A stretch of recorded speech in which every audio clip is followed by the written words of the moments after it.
Tai kaip ir minėjau, tikiuosi turite klausimų praktinių dėl paraiškų pildymo ir tam tikrų atsakymų į klausimus turėsiu, kai kurių galbūt ir neturėsiu, tai pasižymėsiu, kad išsiaiškint ir pristatysiu tuos etapus, apie ką ta stažuočių programa, kaip yra atrenkami studentai, kaip vyksta viskas ir tada po pranešimo, tada sutarkime, kad lauksiu jūsų klausimų. Tai nuo pat pradžių, jeigu kalbant, tai šita programa Lietuvoje jau įveiklinta prasidėjo 14 metais. Pačios stažuotės prasidėjo nuo 15 metų ir jau šitą galimybę pasinaudojo 25 Lietuvos studentai. Aišku, gyvenimas ėjo, viskas buvo puiku ir atsitiko COVID-as, tai COVID-as sustabdė šitą stažuočių programą ir NASA atnaujino tik tais pernai ir ganėtinai lėtai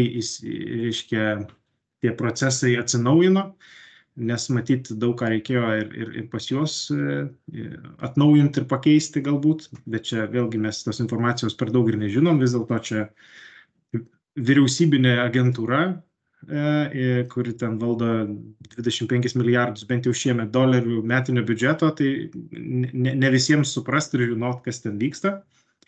Tai nuo 24 metų pagaliau atnaujino ir Lietuvos pusė, tai šiuo atveju konkrečiu tai LMT. Iš kur LMT atsirado šita programa, tai kai kurie turbūt žinot, kai kurie ne, bet čia nesmė. Nuo 14 metų visas stažuotes organizuodavo MITA, tai Mokslo inovacijų technologijų agentūra, kuri buvo reorganizuota, prijungta prie tarybos, tai LMT ir perėmė teisės ir įsipareigojimus. Prisistatėme NASA kaip atskira, kaip nauja institucija, ir ten biurokratiniai procesai vyksta irgi gana ilgai.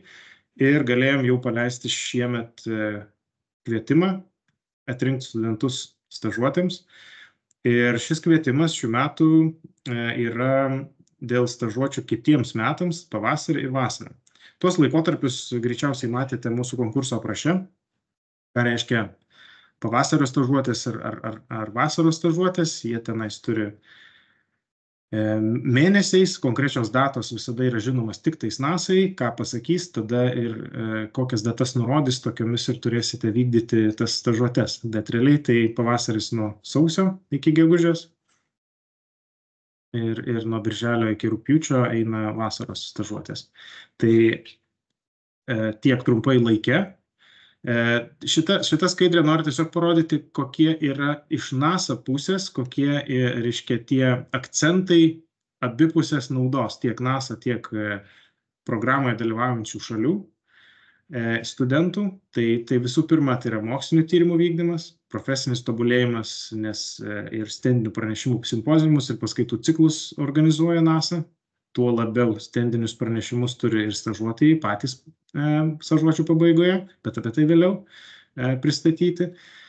Ir be jokios abejonės tos minkštosios veiklos, bendravimas, bendradarbiavimas, kultūriniai mainai, kultūrinė sąveika, ką labai akcentuoja ir mato naudą pati NASA, kadangi tai yra tarptautinės stažuotės, kuriuose dalyvauja 13 šiuo metu valstybių, kurios turi atskirus susitarimus, tai tokie tarpkultūriniai mainai jiems yra labai, labai vertinami jų. Bet be jokios abejonės studentai patys pamato tuos mokslinio tyrimų centrus ir visą virtuvę iš vidaus. Tai organizuojamos ir ekskursijos tame tyrimų centre, bendravimas su skirtingomis grupėmis, susipažįstama ir su infrastruktūra. Ir šitą procesą, kaip įgyvendinamos tos stažuotės nuo paraiškos pateikimo jūsų iki stažuotės įvykdymo, yra gana ilgas procesas, bet įdomus tuo pačiu metu. Tai aš tą procesą į tokius 5, šiuo atveju burbulus, bet tokie etapai, įvykiai, faktai. Jeigu taip trumpą nuotrauką įsivaizduoti, tai visų pirma, LMT pasiūlo NASA studentus, NASA juos atrenka, priskiria konkretiems jų projektams. Tada LMT sumoka stažuočių mokesčius už tuos studentus, studentai stažuojasi ir paskui atsiskaito stažuočių pabaigoje NASAI, o grįžę į Lietuvą atsiskaito LMT. Viskas atrodo labai trumpai, paprastai, bet vėliau papasakosiu, tai yra ganėtinai imlus laikui procesas, ypač tas atrankos pačioje NASAI. Tai po truputį apie kiekvieną. Tai visų pirma, studentus atrenka LMT, pats pirmas žingsnis, paraiškas arba kitaip, realiai tai studentus vertina LMT ekspertai. Įvertinus, sureitinguojami pagal skirtus balus ir kiekvienam iš stažuočių laikotarpių, šiuo atveju kvietimo tai yra pavasario ir vasaros, vyks vienu metu konkursai, tai kiekvienam iš tų dviejų laikotarpių atrenkam po 15 studentų. Čia įvardinau 10 + 5, tai 10 jie vienam laikotarpiui maksimaliai pasikviečia. Ir jeigu mes norime, kad tos 10 tikrai paimtų, mes turim pasiūlyti bent 15. Ką tai reiškia? Tai reiškia, kad ne visi studentai gali būti pakviesti stažuotis, net jeigu LMT atrinko. Tai iš tikrųjų tas atrankos, kaip čia, sėkmės koeficientas reiškia atrinktam, pasirinktam, pakviestam NASOS yra tikrai labai aukštas. Ten galima sakyti 80–90%, bet likę tie 10–20% vis dėlto gali būti, kad bus nepakviesti, bet ne dėl to, kad studentas netinka arba jis kažkuo tai prastesnis negu kiti, tikrai taip nėra, tiesiog NASA neturi ką pasiūlyti pagal studento pageidavimus, pagal jo turimą kompetenciją arba to studentų lūkesčius. Tai čia tai yra vėlgi signalas, kaip reikia pasistengti, populiariai kalbant, parduoti save, pristatyti save, kad tikrai sudomintumėt pačią NASA. Tai apie tai vėlgi šiek tiek skaidrėje kitoje. Tai kokie reikalavimai? Tai čia yra, kaip sakant, 6 tie punkteliai formalūs. Tai pilietybė, būtinai Lietuvos Respublikos. Jeigu yra dviguba pilietybė, be abejo, čia yra reikalas atskleisti pačiam studentui. Bet jeigu turite dar ir Amerikos pilietybę, tada greičiausiai gal užtruks laike svarstymas to studento, ar pasiimti projektą NASOje ar ne. Vien dėl to, kad NASA turi savo piliečiams atskirą irgi programą, tai šiek tiek, kaip aš supratau iš NASA's kolegių, jeigu studentas turi ir Amerikos pilietybę, gali kilti keblumų ir 50–50 galima ir negauti pakvietimo. Taip pat pilietybės klausimas yra svarbus, tos dvigubos ar daugybinės, kaip be pavadintumėt, jeigu yra iš Amerikai priešiškų ar nedraugiškų šalių. Turbūt visi žinot, apie kurias valstybės šneku. Tai iš principo pilietybės atskleidimas dvigubos yra, kaip sakant, pareiga pačiam studentui, bet formaliai Lietuvos Respublikos pilietis iš karto gali pretenduoti. Antras kriterijus yra tas slenkstinis, kaip sakant, reikalavimas Lietuvos mokslo ir studijų institucija. Gavome klausimų, iš tikrųjų esu Lietuvos Respublikos pilietis, bet studijuoju užsienyje. Tai yra signalas, kad negalite pretenduoti šitą konkursą, nes turite studijuoti Lietuvos mokslo studijų institucijoje. Mes sudarome sutartis trišalės su institucija Lietuvos, su studentu. Lėšos pervedamos mūsų yra institucijai ir kontrolė ir atsiskaitimai dalyvaujant mokslo studijų institucijai Lietuvoje, tai todėl mes su užsienio subjektais sutarčių nesudarinėjom. Kitas reikalavimas yra studijuoti STEM studijų programoje. Tai Science, Technology, Engineering ir Mathematics. Kai kurie galbūt jau žinote iš kitų mūsų tarybos administruojamų programų, tai su studentų vasaros praktikom, su studentų tyrimai semestrų metu mes prašome, kad būtų akademinis pažangumas didesnis negu 8 balai paskutinio semestro. Šiuo atveju mes imame tą 8 kaip ribą viso studijų laikotarpio, kad ir kuriam ten kurse esate, bet viso studijų laikotarpio akademinis pažangumas turi būti su svertiniu minimum 8 balais. Vėlgi, kas sąlygoja didesnė tikimybė būti atrinktam, tai yra pademonstravimas to, kad aktyviai dalyvaujame mokslinėje veikloje ir nebūtinai mokslinėje, bet mokslo populiarinimo ir mokėti anglų kalbą nežemesniu nei B2 lygiu. Mes to lygio netikrinsim, jūs turėsite pasirūpinti, reiškia, pažymos apie lygį pateikimu. Aš tikiu, kad studentai puikiai moka anglų kalbą, tai čia problemos nebus, tiesiog popieriukas yra popieriukas. Bent jau tas toksai slenkstinis, tam, kad mums įsitikinti. Na ir pridedami dokumentai, kaip ir matysite, kaip ir buvo skelbiama, tai yra 2 gyvenimo prašymas ir motyvacinis laiškas. Iš principo visą savo profesinį grožį turite sukelti į šios 2 dokumentus. Apie tai vėlgi sekančiuose skaidrėse. Atrinkus LMT studentus, tos po 15 į kiekvieną stažuočių laikotarpį, mes tos studentus, sąrašą studentų su jų gyvenimo prašymais, su motyvaciniais laiškais ir su mūsų patikinimu, kad atitinka minimalius kriterijus taikomus konkursui, mes siunčiame NASA.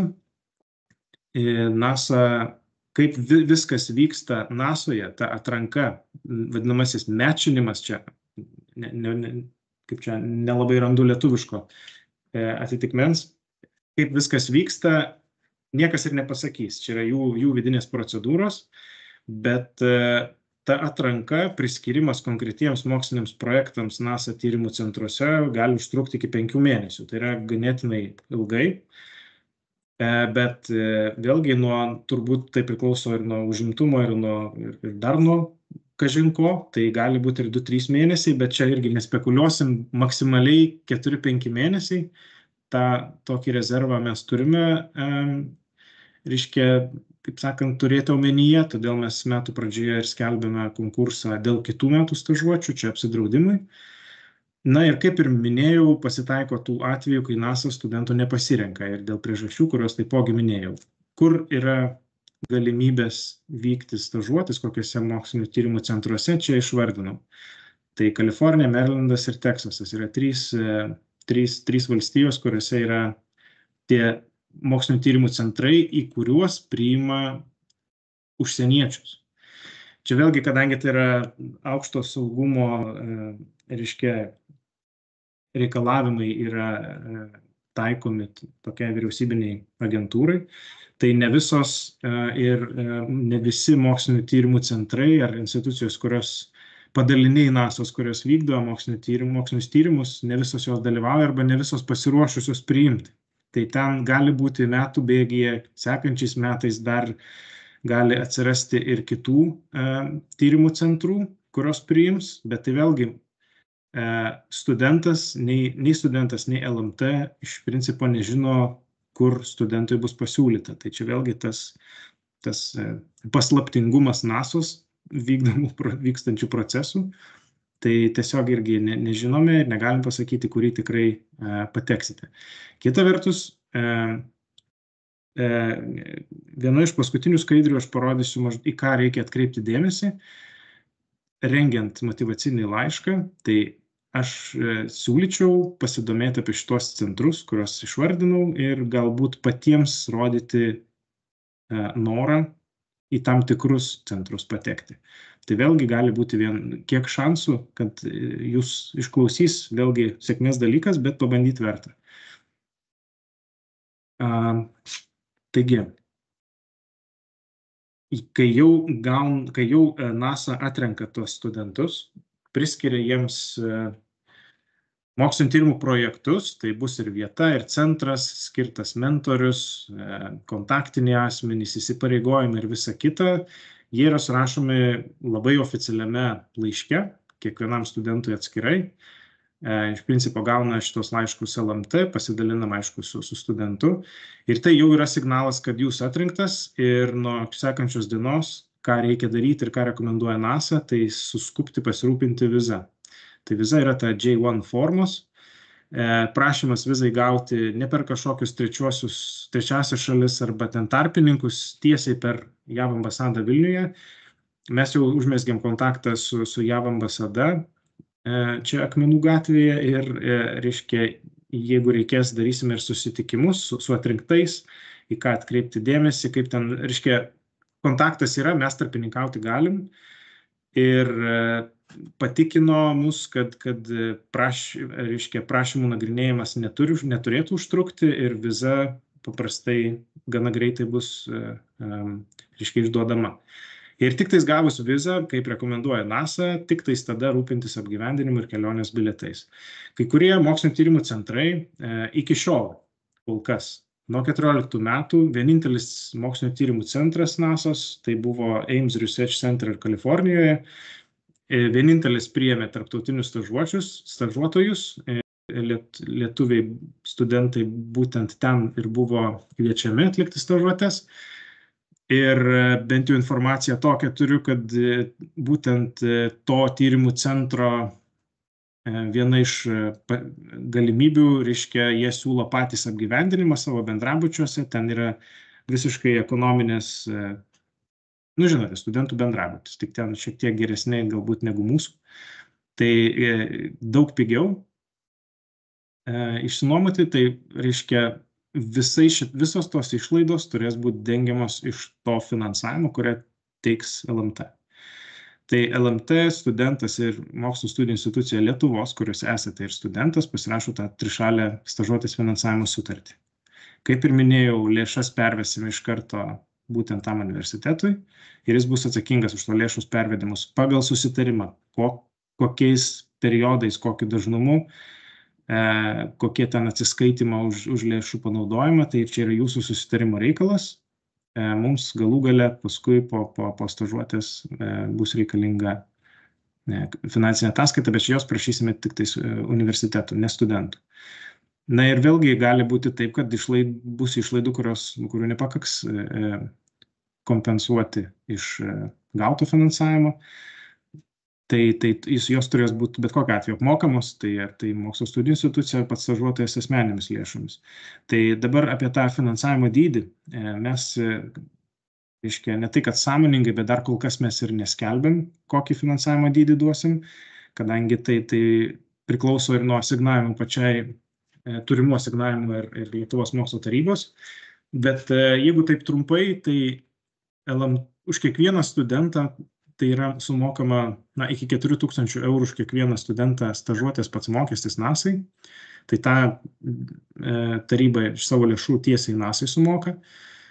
Na, o stažuotės finansavimo, kurio bus padengiama, mes sakome taip, kad dalis ir pragyvenimo, nuvykimo, apgyvendinimo, visos išlaidos, o tas dydis jisai gali siekti priklausomai nuo stažuotės trukmės. Tai jeigu mes kalbame apie pavasario stažuotės, jos yra 16 savaičių trukmės, vasaros yra 10. Automatiškai vasaros stažuočių finansavimas bus mažesnis, bet reiškia, yra dabar svarstomas toks dydis, kad vidutiniškai būtų apie 80 su trupučiu eurų per dieną.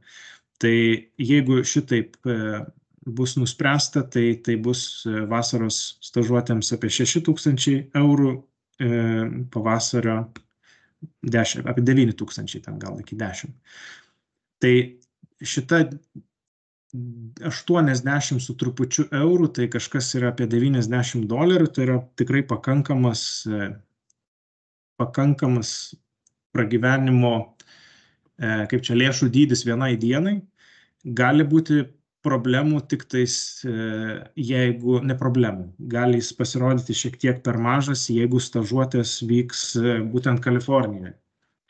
Nes ten būna reiškia, pagal statistiką vėlgi varijuoja kasmet, bet ten gali būti didesnis pragyvenimo lygis, viskas yra brangiau. Tai problema gali būti tokia, kad dėl lėšų šiek tiek lėšų gali pritrūkti, bet mes tikimės, kad susitvarkys šitą problemą Lietuvos universitetai, kurių studentai išvyksta stažuotės, arba stažuotojai savo lėšomis.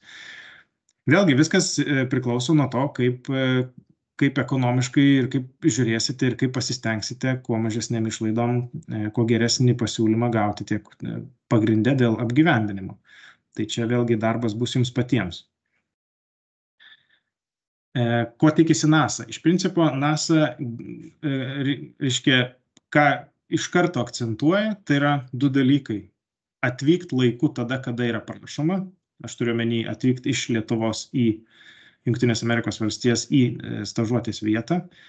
Tai nevėluot nei viena diena, matyti yra tam tikri sumetimai. Tas atvykimo laikas bus vis vien nurodomas jau konkrečiai atrinkus studentą. Vėlgi primiktinai prašo atlikti stažuotę būtent tokios trukmės, kurią ir buvo atrinktas studentas, tai arba 10 arba 16 savaičių, priklausomai nuo to laikotarpio, kuriam jis pretendavo. Iš principo, jie netgi, reiškia, NASA dažnu atveju pageidauja, kad truputėlį dar ilgiau rezervuotų, reiškia, šitą laiką, kad ilgesniam laikui negu 10 savaičių, tai čia keletą dienų plus. Ir labai neigiamai žiūri, jeigu studentas tiesiog išvyksta anksčiau. Vėlgi, jeigu pritrūksta pinigų ir studentas nusprendžia ten po 7 savaitės tiesiog grįžti į Lietuvą, tai, apie sankcijas niekas nekalba, bet apie požiūrį tai jau daug ką pasako. Tai mes irgi rekomenduotumėm, jeigu jau pasiryžtate pretenduoti, tai reikėtų ir skirti tą būtent laiką, kuriam ir pretendavote. Savaime, aišku, gali būti kažkokių asmeninių priežasčių, objektyvių, apie kurias galbūt ir nereikėtų čia gal kalbėti, bet tos priežastys iš principo turi būti labai labai svarbios. Ko dar tikisi NASA, tai kitas dalykas yra saugumo reikalavimai, saugumo standartai, vidaus taisyklės, atsakingumas, bendradarbiavimas. Ten yra ypatingai griežtai dėl tų pačių priežasčių, kurias ir minėjau. Tai vyriausybinė agentūra, kuri užsieniečius įsileidžia tik išskirtiniais atvejais, tai čia jau pagal dvišalius valstybių susitarimus, tai iš principo tie NASA saugumo standartai aukščiausio lygio. Na ir įsitraukti į stažuotės visą vykdymą, paruošti rezultatus, pristatyti NASA'ai, tai apie stendinį ir žodinį pranešimą, kaip tenais bus viskas organizuojama, tai vėlgi mes negalim pasakyti, čia viskas bus stažuotės metu ir sutarta, ir išdėstyta. Na ir jie, ką dar akcentuoja reiškia, ne tik tas dalykinės turininės veiklas, kas liečia stažuotės vykdymą, bet ir tas minkštasis. Tai ir kultūriniai mainai, reiškia, sąveikos visos tarp kultūrinės, prisidėti prie ir užklasinių veiklų, vėlgi apie kurias mes neturim informacijos, bet matomai jos yra organizuojamos. Tai jų NASA'os prašymas yra tiesiog, kad studentai būtų atviri visoms iniciatyvoms ir patys būti tokiais pat. Na ir grįžus iš NASA'os, savaime aišku, reikės LMT stažuotės ataskaitą pateikti, kuri irgi per daug dėmesio šitam dalykui, reiškia, neskirkit, nes jeigu NASA'oje atsiskaitoma posteriais, tai iš principo tai yra tinkama ataskaitos forma. Gal labiau mums yra įdomus atsiliepimas apie pačią stažuotę, iššūkiai, problemos, džiaugsmai.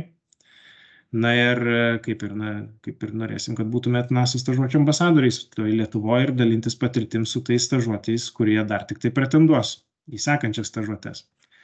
Tai plėsim tą alumnų klubą, su kuriais bandysime dabar su ankstesnių stažuočių, su tais žmonėmis, kurie buvo tada studentai, išvykę stažuotis NASA'je, tai mes irgi galbūt padarysime susitikimus su šio konkurso atrinktais studentais, kad vėlgi pasidalintų savo patirtimi, kad ir galbūt šiokia tokia pagalba bus ir nuraminimas dėl visų logistinių dalykų. Tai iš principo ir vis dėlto, tai kaip gauti tą stažuotės vietą, ar ne? Tai, kaip ir sakau, ypatingas dėmesys, didžiausias tai yra motyvaciniam laiškui. Jeigu pastebėjote, reiškia, prašom pateikti tik 2 dokumentus, iš principo tos tokius, kurie atskleidžia jūsų kvalifikaciją, tai CV ir motyvacinis laiškas. šalia tų pažymų iš universiteto apie jūsų akademinį pažangumą, bet esminiai motyvacinis laiškas ir gyvenimo aprašymas. Juose turite sutalpinti viską, ko prašome abiem atrankų etapais, tiek LMT, tiek pačios NASA's. Tai visų pirma, didysis darbas yra praeiti LMT filtrą, o kaip jį praeiti, pasinagrinėkite paraiškos ekspertinių vertinimo kriterijus. Ten kriterijuose yra išdėstyti, reiškia, tokie kaip kriterijai, kaip kažkokie, reiškia, kaip surašyta, kokie pasiekimai, kiek įvertinami balais ir taip toliau. Tai viską, ką jūs tenais matote, visus savo antpečius ir sudėkite į CV ir bus tikrai jau didžiulis darbas padarytas, tiesiog nieko nepamirškite. Na ir motyvacinis laiškas, taip, reiškia, mes vertinsim ir LMT, bet pagrinde motyvacinį laišką skaitys NASA's mentoriai. Kaip viskas vyksta tenais motyvaciniam laiškui nuėjus į NASA, ar dar kažkokį filtrą pirminį praeina koks nors ofisas ir tik paskui keliauja į mokslinio tyrimų centrus, į konkrečius mentorius ar tų projektų vadovus, nežinia. Iš principo turite paruošti tokį, kuris būtų profesionaliai parašytas, be abejo kūrybiškai, skaityti turi būti įdomu, nesausas. Teko skaityti ankstesnių stažuotojų motyvacinius laiškus, kurie buvo siunčiami. Tai iš principo, kas labai nudžiugino, iš tikrųjų labai kūrybiškai pažiūrėta į motyvacinio laiško rašymą. Tai galima teikti, kad tikrai nepakenkia kūrybiškumas, galbūt kažkiek ir padeda. Tai vėlgi nesikuklinami, neišsiplečiam, 2-3 lapai yra pakankama ir daugiau į motyvacinio laiško greičiausiai niekas ir nebeskaitys, kas ten toliau. CV siūlyčiau sudėti visus, kaip ir minėjau, tuos antpečius, ką jūs studijuojat, kokie buvo dalykai, kokius dalykus, kokius modulius, disciplinas, kokias studijuojat, kokiuose galbūt pranešimus skaitėte.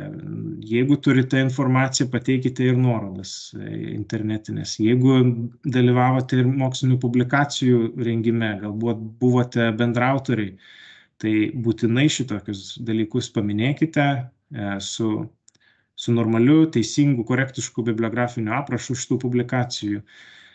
Jeigu dalyvaujate vėlgi kokiuose nors neformaliuose veiklose, ten STEM centrų, pavyzdžiui, yra, reiškia, veiklų vykdymas, gal su mokiniais dalyvaujate, būdami studentais, kažkokias veiklas vasaros mokyklose,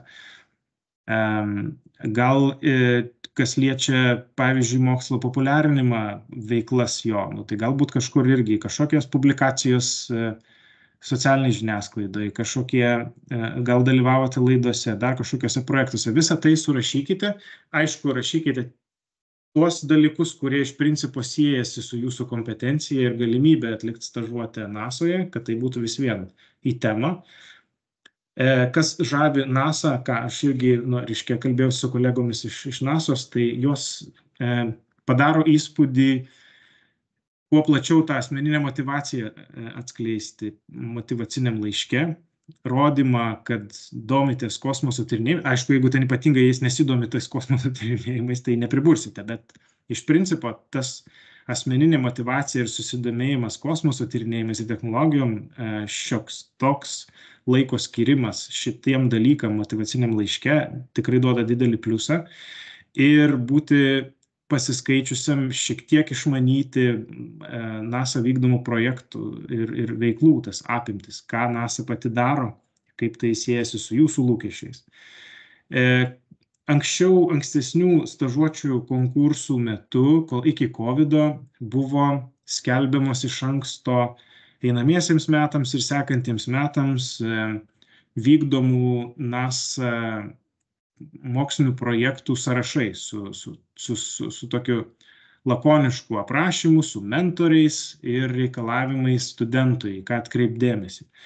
Matyt, po COVID-o dar nesubėgiojo viskas į savo vėžes, šiuo metu NASA tokių sąrašų neteikia. Vadinasi, o tie sąrašai pagelbėdavo tiesiog patiems NASA specialistams ar tai mokslininkams, mentoriams nukreipti studentus tam tikrose į tam tikrus mokslinius projektus. Jeigu jau studentas pasirenka kažkokią tai preferenciją, į kokį projektą norėtų eiti, tai maždaug nuo ten ir pradeda. Ar tinka, kokia konkurencija tenais vyksta ir taip toliau. Šiemet tokios informacijos aš negavau. Ir gavau informaciją tokią, kad iš tikrųjų tie projektai inventorizuojami, kaip sakant, gali eigoje jų, ir kol mes vykdysim konkursą, kol jūs būsite atrinkti, tų projektų atsiras daugiau. Tai iš principo, kas padėtų, tai yra tiesiog patiems pasidomėti, kokia veikla, kokiais projektais užsiima NASA, kokius vykdo, ir patiems identifikuoti tas tematikas. Sritis gal, sakyčiau, gal yra pakankamai per bendrą, bet tematikas, kuriuose pats studentas galėtų matyti, reiškia, ir savo tobulėjimo galimybę, ir naudą kažkokią NASA'ai. Tai visą tai reikia identifikuoti labai gerai, kad ir kuo daugiau tokių tematikų patiems ir pasiūlyti, nes viskas eina čia iš jūsų iniciatyvos. Gal sekančiais metais reiškia konkursus, kai mes skelbsim, bus jau kažkas tokio jau labiau sustruktūruoto, bus tie sąrašai, bus atitinkamai galbūt lengviau. Šičia jums reikia kūrybos ir truputėlio darbo, pastangų pasidomint, ką veikia to NASA. Labai neblogai yra, reiškia, ir pasižiūrėti universitetuose, vis vien greičiausiai prieinate prie mokslinių publikacijų duomenų bazių. Pasižiūrėkite su NASO's prieskyra, NASO's mokslininkų publikuotais straipsniais. Jeigu tai yra labai aktualu ir artima jūsų, nežinau, svajonėms, ambicijoms arba jūsų studijų programos vykdymui, vėlgi susiekite ir tas publikacijas. Tai publikacijos gimsta iš darbo mokslininkų grupėse, o mokslininkų grupėsgi ties publikacijomis neužsibaigia. Tai iš principo parodytumėt savo ir išmanimą, ir pasigilinimą, ir tam tikrą įspūdį parodytumėt. Kodėl reikia labai smarkiai padirbėti ties motyvaciniu laišku? Nes konkurencija tenais yra didžiulė. Nes vienu metu suplaukia visų 13 užsienio valstybių partnerių studentų sąrašai, kurie irgi, ne 10 galbūt siunčia, galbūt ir 15, kaip ir mes siūsim, tai gauna NASA sąrašus praktiškai vienu metu, tai 13 dauginam po minimum 10. Tuome pačiame konkurse dalyvauja ir pačios JAV studentai, JAV piliečiai. Apie kiekius greičiausiai nelabai galime kalbėti, kiek priima Jungtinių Amerikos valstijų piliečių studentus į tas stažuočių projektus, bet greičiausiai daug daugiau negu kad paima iš tarptautinių partnerių. Tai konkurencija yra didžiulė. Aš taip vertinu, kad kažkas iki 250 studentų gali konkuruoti dėl vieno laikotarpio, sakykime, kad ir pavasario stažuočių. Ir kas tada gaunasi, kad iš principo viskasgi priklauso nuo vykdomų projektų tuose tyrimų centruose skaičiaus ir galimybės į kiekvieną tyrimo komandą priimti tam tikrą kiekį skaičių studentų. Tai vat, sakau, konkurencija bus, tikrai bus, nebus paimti visi absoliučiai siūlomi studentai, tai čia reikės jums padirbėti, kaip save kuo geriau pristatyti. Gali būti kažką pamiršau pasakyti, tai aš galvoju, kad jūs šitą mane pakontroliuosit ir tiesiog per klausimus pabandykim išsispręsti. Tai gal tada laukčiau klausimų. Ar dabar aš galvoju, ar aš negirdžiu, ar... Sveiki, čia Daiva iš Vilniaus. Sveiki, Daiva. Norėjau jūsų pasiklausti, kada maždaug bus aiškus tas finansavimas dydis? Taip. Nenoriu prisižadėti šią savaitę, bet gegužės pradžioje, sakyčiau. Tai bus paskelbta kažkur tai oficialiai, taip, gegužės pradžioje kažkur. Taip. Vėlgi, dėl to paties finansavimo dydžio, sakau, nepriimkit už gryną pinigą, ką pasakiau, vasarai 6000, pavasariui ten 9. Čia yra toksai, reiškia, paskaičiuotas optimalus, bet galbūt bus kažkaip išskirstoma kitaip, gal pagal kryptis, reiškia, geografinės kryptis, kur tie centrai, bet vis vien siekis yra, kad bent 80–90% visų išlaidų taryba tikrai sieks padengti. Tai galima teigti, kad dalis išlaidų vis tiek turės prisiimti arba institucija, arba pats studentas. Galima teikti.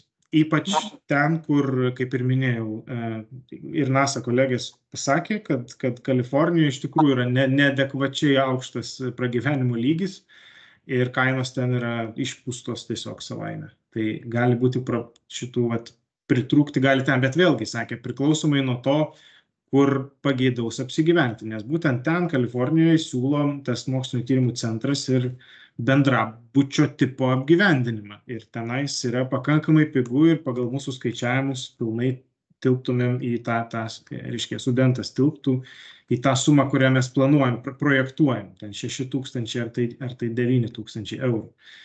Bet vėlgi, jeigu arba viskas priklauso nuo laisvų vietų, kaip sakant, tam bendrabutį, vėlgi čia turbūt reikės jau tik tais po sužinojimo, ar NASA atrinko ir tada pradėti derintis. Vėlgi, gal kuris pirmesnis, tas gudresnis, iš karto galim užsirezervuoti. Vėlgi, nežinau. Dar būtų vienas klausimas, kaip suprantu, pagal šitą kvietimą nėra tokio kaip reikalavimo, kad būtų kažkokio tai kurso studentas. Čia visi gali dalyvauti. Realiai pagalvokim, pirmakursis nelabai gal turės ką parodyti į toj konkurenciniai kovoje, ar ne? Tai tik tiek, bet iš principo, kodėlgi ne? O paskutinio kurso tai jis turi būti studentas, dar tuo metu, kai jis stažuosis NASA, aš taip suprantu. Taip, nes pagalvokit ir iš savo pusės, nes studento jūs patys nesukontroliuosit, jeigu būsit sutarties šalis. Taip. Ja.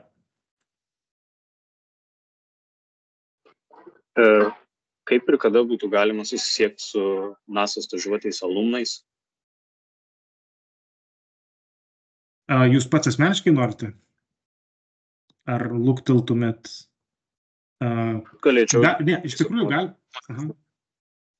Iš tikrųjų galime pasvarstyti, galime mes suorganizuoti su tais alumnais kažkokį bendrą susitikimą, jeigu norit. Bet klausimas tada, reiškia, ar geriau su jais susimatyti ir išsikamantinėti dėl praktinių, reiškia, visų dalykų, visos logistikos ar patirčių, tada, kai esate atrinktas, reiškia, ar būtent šitoj stadijoje, kai dar net paraiškos nepateikęs. Tai vėlgi čia pagalvokit, bet jeigu būtų labai didelis susidomėjimas būtent šituo tokiu susitikimo idėja su alumnais, galime pabandyti suorganizuoti. Bet tada, reiškia, reikia suprasti, kad turime paruošti jiems ir tą klausimų arba tą, reiškia, dėl ko mes juos kviečiam. Dar turėčiau vieną klausimą. Kada maždaug planuojate įkelti paraiškos formą? Įkelti paraiškos formą, tai jūs kelsite paraišką. Ne, tai bet pakol kas jos tokios kaip ir nėra. Ten minėjot, buvo parašyti. Paraiškos forma yra įkelta, tik tenai rašoma, kad rengiama pildymo instrukcija. Tai pildymo instrukciją aš pasidalinsiu, reiškia, įkelsime šiandien į tinklalapį, į NASA stažuočių tą skiltį.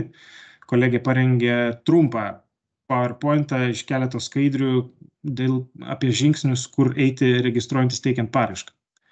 Tai ten šitą informaciją pateiksim.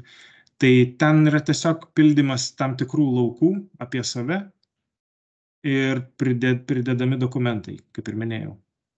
Tai labai yra paprasta, tiesiog jau dabar galima, man atrodo, girdėti jau. Taip, labą dieną. Ilona Monsavičienė. Tai paraiškas per projektą LMTLT galime per tą puslapį jau teikti. Ten yra viskas paruošta, tik tai, kaip Andrius ir sakė, ten mes pildymo tą instrukciją paruošim ir įkelsim internetinį puslapį. O teikimas tai jau galimas nuo ketvirtadienio. Matai, atsiprašau, jūs dar kažką bandėt sakyti, čia truputį eterį užgožiam, ar baigėte su klausimu? Norėjau pasakyti, kad tai būtų visai nieko prieš pateikiant paraiškas, jeigu būtų kažkoks tai toks pasikalbėjimas ar kažkaip. Būtų tie klausimai daug mažiau, bendri tokie smulkus, kaip ten tas viskas vyksta vietoje. Gerai, paorganizuosim. Reikės juos pirmą susirasti, kur jie yra pasislėpę. Bet žmonės žinom. Gerai, pabandysim. Dar gal kokių klausimų? Galiu paklausti? Be abejo. Jeigu aš studijuoju magistrantūroje, man reikia kelti studijų rezultatus tik už pirmą semestrą ar už bakalaurą? Pageidautina už bakalaurą. Nes vis vien, tai kad jūs esate magistrantūros pirmam kurse, sakykime, ar ne, tai nieko daug ir negalit parodyti, tai viską siūlykit, reiškia, atskleiskit, kas buvo bakalaurė.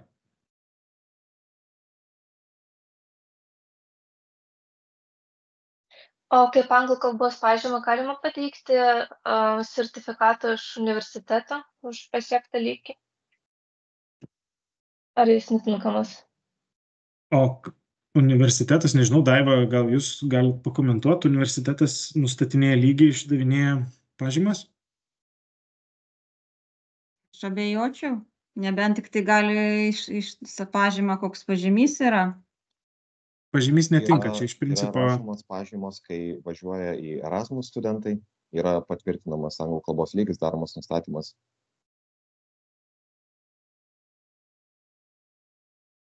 Tai aš dar turiu ir iš bakalauro iš pirmo kursą, tai ten tiesiog yra pažyma, kur parodytas pasiektas lygis.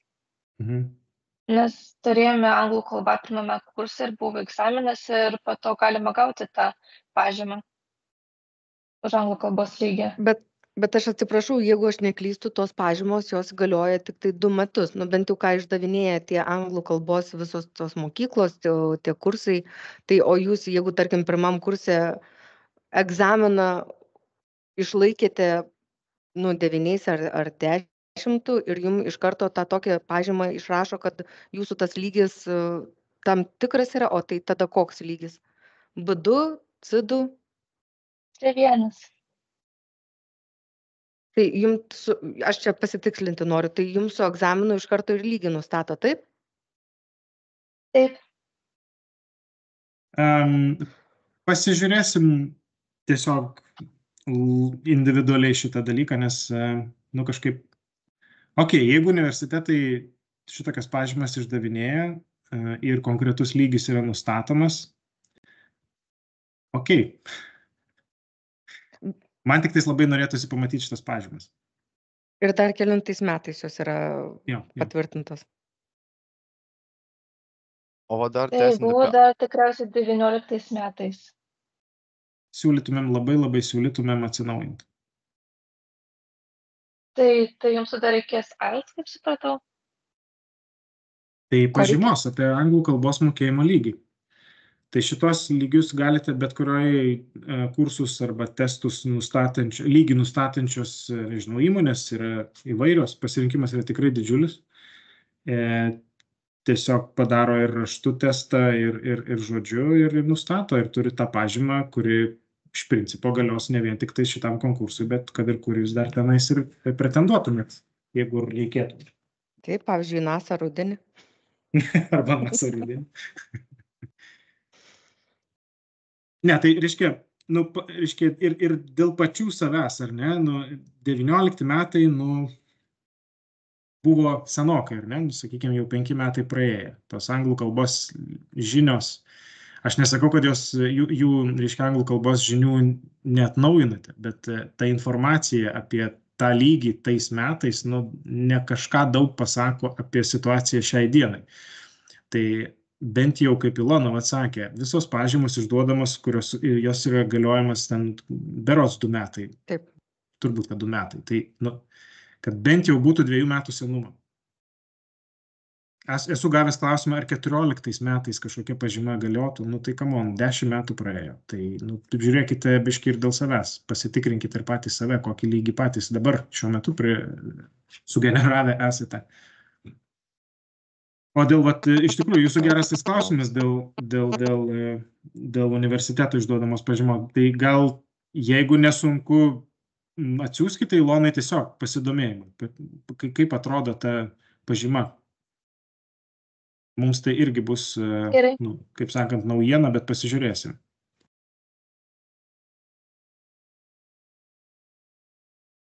Dar klausom?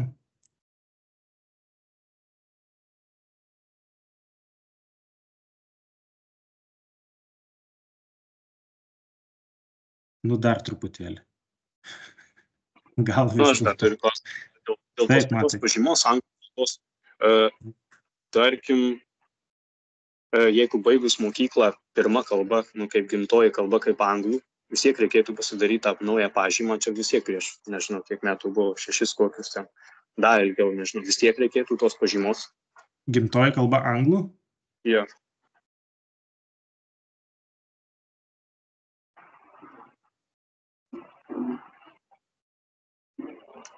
Nesu tikras dabar su gimtaja kalba anglų. Aš manau, gal kad nereikėtų, bet reikėtų mums vis tiek kažkokį dokumentą pamatyti, kad tai buvo gimtoji jūsų kalba. Ir tą tikriausiai 12 klasių baigėte anglų kalbą. Greičiausiai ne kad buvo gimtoji kalba, bet iš principo ir yra. Tai sakau, tokie visokie niuansai, tai gal tada personaliai ir turėtume išsiaiškinti, bet pagrinde tai sakau, nesiekite apeiti šitą su kažkokiais kitokiais variantais. Tai šitas dalykas, jeigu iš tikrųjų turite 14 ar 15 metais pažymą, kur buvote B2, tai nereiškia, kad dabar bus ta B2 ir galbūt bus jums patiems problemų. Tai pasižiūrėkit, gal dar yra kažkur patobulėti. Tai čia dėl savęs pasižiūrėkit. O ten kaip su universitetų pažymomis arba gimtosiomis kalbomis, tai be abejo spręsim personaliai. Tai jeigu šitą visą paraišką priduosim ir ten jums kažkas netiks, dar bus galima pakeisti. Jeigu netiktų pažyma ar kažkas tokio, anglų, tai tiesiog greitai pasidaryti. Jau viskas būtų kaip ir... Tikslindami paraišką, jūs turėsite 2-3 darbo dienas. Ar jūs sugebėsite kažką tai pasidaryti, gauti pažymą, užsiregistruoti visų pirma tam egzaminui, ar ne? Susiderinti datą, kuri turėtų būti praktiškai šiandien arba rytoj. Ir gauti pažymą. Nepasilikite viską tikslinimui, nes tikslinti tikrai turėsim mažai laiko, nes tokiems slenkstiniams reikalavimams, kaip kažkokios pažymos ar ne, ten iš universiteto, iš anglų kalbos kažkokios įmonės, jos yra ne tos pačios svarbiausios NASA ir mūsų ekspertams. Tai yra slenkstiniai, tai dėl tų slenkstinių, tai visų pirma pasirūpinkite. Ir tada, aš manau, kad dabar tikrai galit kažką užsiregistruoti tiems visiems testams ir būti ramus. Nesakau, tikslinant paraišką jūs turėsit 2-3 dienas. Nepatikslinsit, nežinia, kaip vertinsit. Man taip pat atrodo, kad dėl tokio konkurso, kad papulti NASA stažuotėj, tai tokį dalyką kaip pažymą, tai čia ta prasme yra, net nėra kalbos apie tai, kad čia kažkur ją dar apeiti, kažką bandyti ten galvoti, gauti ten gimtoji kalba, ar išduoda, ar neišduoda. Tiesiog yra 100 įmonių, kurios išdavinėja tas pažymas, daro egzaminus. Ir dėl tokio konkurso, tai tikrai galima nueiti ir pasidaryti nors ir kitą savaitę. Taip. Greičiausiai iš universiteto, kažkurio tai būsite vienas iš 2, maksimum 3 žmonių, kurie gaus tą stažuotę, arba bent jau pretenduojat ir, sakau, apeit. Čia Vilma, labai geras priėjimas prie šitos problemos. Tai neapeidinėkite ten, kur, iš tikrųjų, kartais ir gėda pasidarys.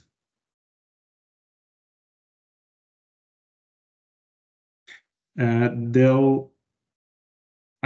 pažymos, dėl visų akademinio pažangumo. Sakiau. Viskas sakė.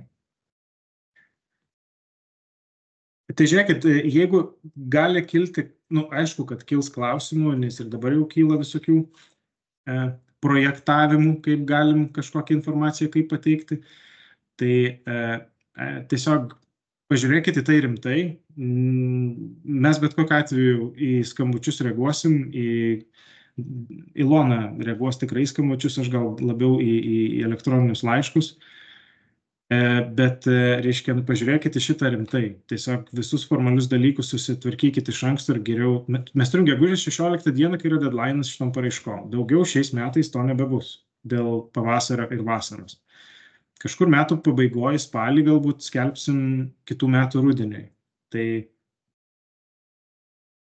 tiesiog šansų daug nėra, labai taip lengvai praslyst, reikės pasistengti, tai bent jau dėkite pastangas į motyvacinį laišką, į gerą gyvenimo aprašymo suformulavimą, tai tiesiog pajėgas meskite ten, kur tikrai reikia. Tai va, tai dėkui už dėmesį, tikiuosi kažkiek aiškiau pasidarė arba gavote minčių kažkur kažką kitaip padaryti.